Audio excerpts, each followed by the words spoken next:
When it rains, it pours.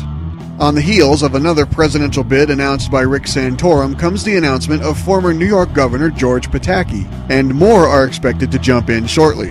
Pataki made his announcement in a speech to supporters in New Hampshire and in an online video.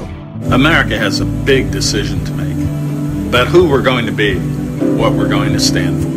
The system is broken. The question is no longer about what our government should do, but what we should do about our government.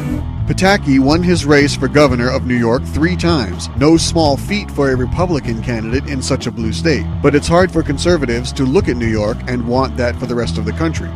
He went on Fox News and talked about why he wants to run. My whole life has prepared me for this moment. I know I have the ability to lead this country. I know I have the ability to win this election. And I also believe that the need to change Washington has never been greater in my lifetime. So if you believe in yourself, you believe in the country and the unlimited potential of our future, it's incumbent. You have to run, and I am. George Pataki was governor of New York for the Islamic attack of 9/11.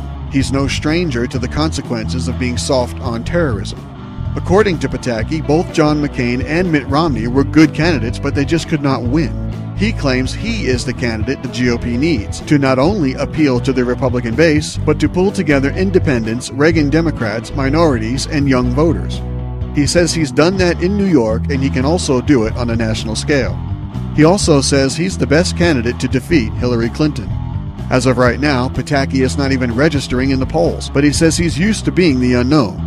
The New York Times knows who he is. A headline today said George Pataki adds a socially liberal voice to the race for the GOP nomination. Not a very good endorsement, to say the least.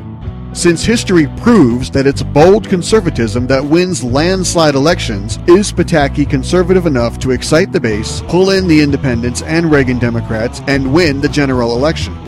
Because the last thing Republicans need is another squishy, weak moderate. Thanks for listening, and be sure to catch The Weekly Ray Warner Show and subscribe at iTunes or at theraywarnershow.com.